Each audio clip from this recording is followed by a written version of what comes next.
Why are you up? Because I got some important shit going on here. What do you think? Boom, the world class.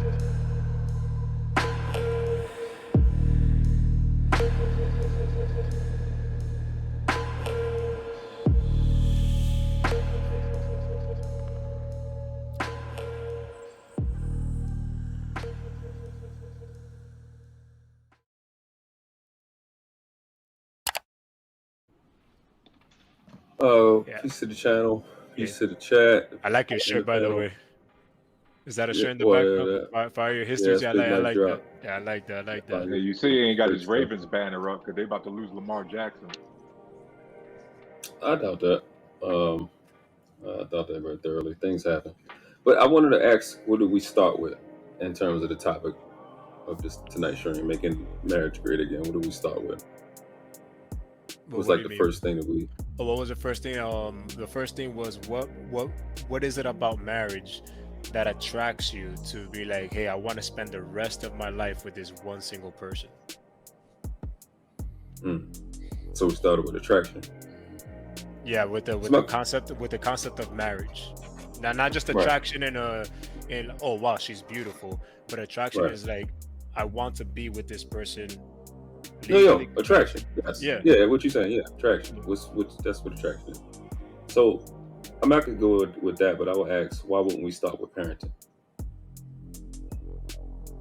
The one way to make marriage is great again. Why wouldn't we start at parenting? Because where else does it start? Well, it starts everywhere.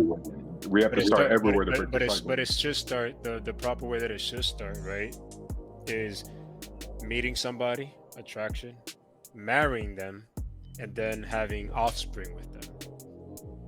Right? That's the way that it should start.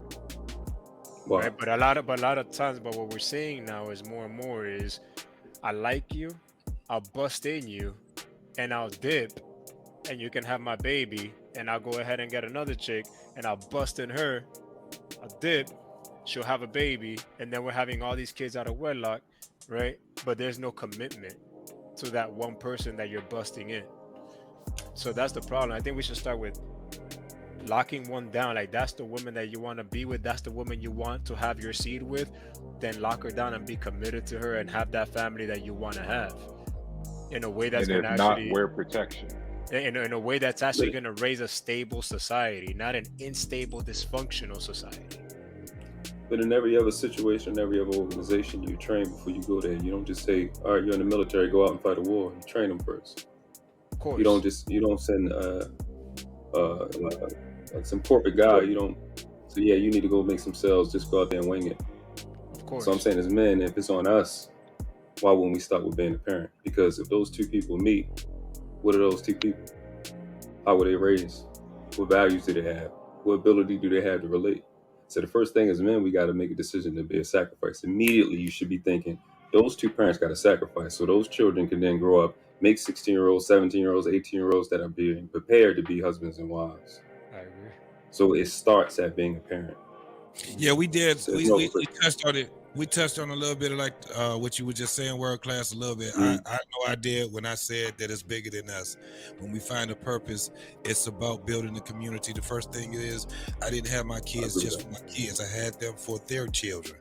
So absolutely, it's going along the lines of what you're saying. That parenting thing is a big thing because we do. This is what tradition and all these other things is. That kind of is a part that can outshine the external influences, right? Because right now, just like what the doc was saying, the external influences right now is what got not just kids, it got 40 and 50-year-olds. So it's like, it's like you it's not even, we can't even just look and say because the kids are not mature enough. We got grown 50 and 60-year-olds that are doing these things also. So it becomes. Can I get a scenario? Like, are we talking about a guy who's single or a guy who's like married? Like, what kind of dude are we talking about right now? Like, how does a guy who doesn't have a child get ready for fatherhood? Like, one of the best ways, like, for example, the way, and JT helped me understand this from the perspective, because he always talks about this being a privilege. You want to know the way I got ready for fatherhood? Growing up with a father in the household. That was like inherent.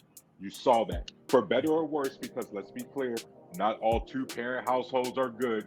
Some people are stuck with domestic abusers and stuff like that. But in general, two-parent households, you got a good shot. So when you say start with parenting, me who likes going down the rabbit hole then goes, okay, well, what's step 8? Okay, start with parenting. Well, how do you start with parenting? When a child comes.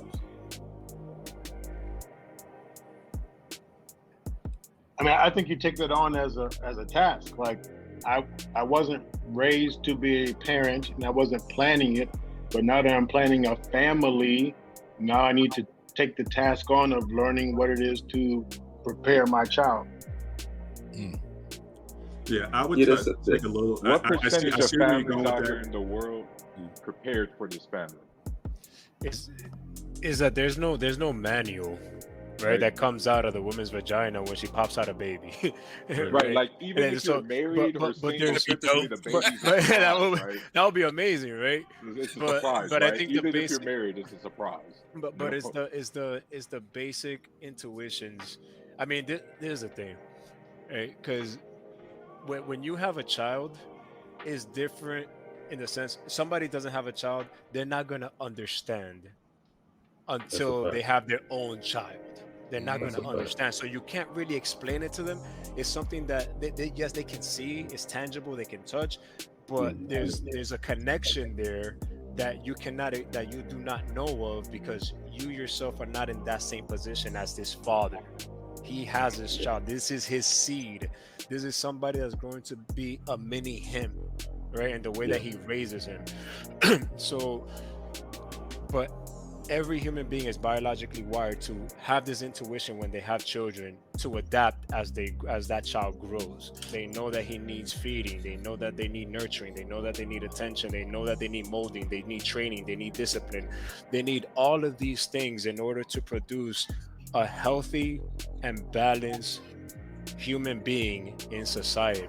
And I can't be the only guy who joked about hey, as soon as our kid was born, we got the barbecue grill gene activated in all of us. I'm not the only dude jokes about that. Oh, totally. Oh, I can't listen. At my age right now, I can't stand kids most of the time. I'm talking about like babies. If I'm in a store, if I hear a baby crying, or if I hear a kid acting up, and the mom is yelling at him and stuff, that drives me insane. Me and Mr. Bennett around about the same age. So I got that father program got activated, and it's turning off. It's been shutting down. Now it's to the minimal levels. But I can't stand baby. Like new babies born. It's like, hey, you want to hold the baby? It's like, nah. Like I don't even know how to work that thing anymore like that. But when I had my kid, it just kicked in, and I'm like, yeah, I'm dad, and hey. So there are times there is a grandparent program, a grandfather program. So when my kids have kids, I'm praying that program kicks in and I'll get that love again. But right now, you can't give me a baby right now. Let me say this. Sometimes your kids annoy you, though. That's just real talk. Sometimes your kids annoy you, and you just want, hey, you know what? Go over there. I can't stand kids acting up. I'm like, why don't you do something with your kid? And now it's like the parenting thing. Like, when our parents wouldn't let us act up like that. Now you be seeing these kids in the store acting up, or in the bookstore, parents just ignore them. Just let them act out and just cause a scene, and the parents say nothing. And I'm like, get your kids. I bring it up. I bring up parenting not to be facetious, but I think we forget what the point is.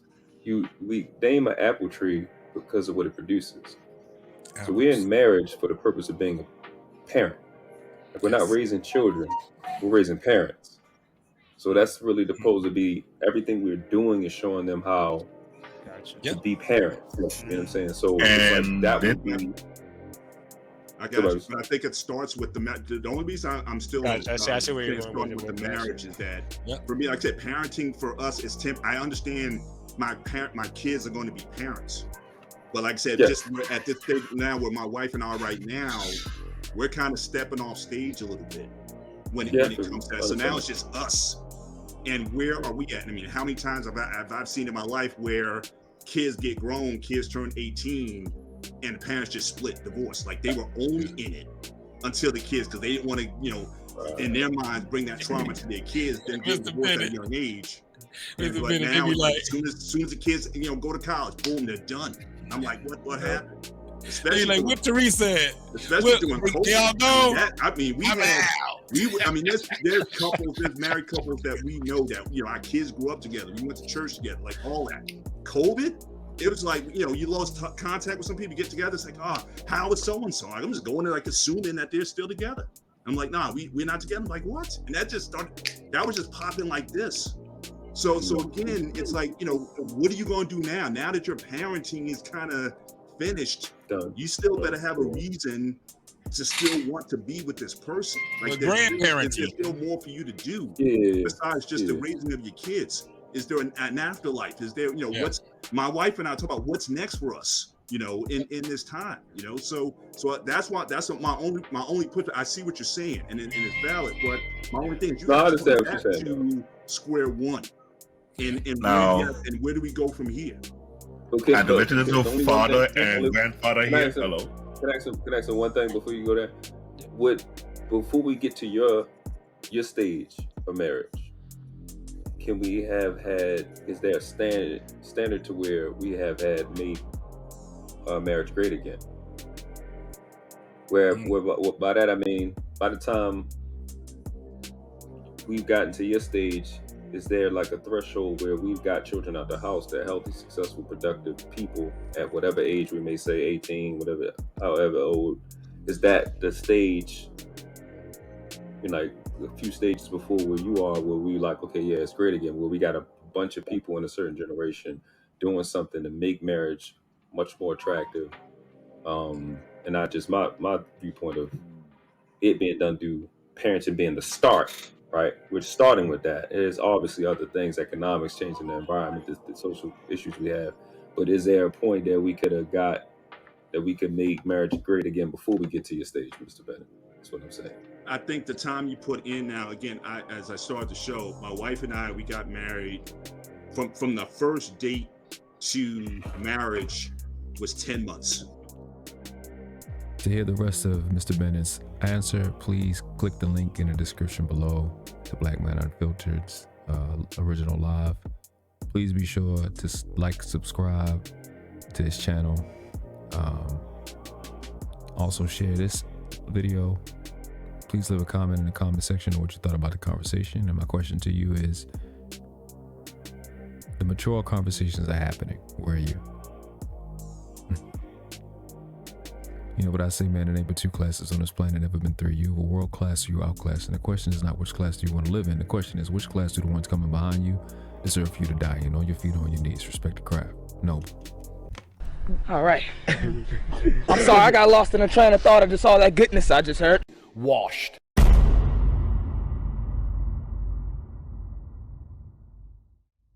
Like we weren't supposed to come up with something this clean. You know, like something happened.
We didn't do this because we like you.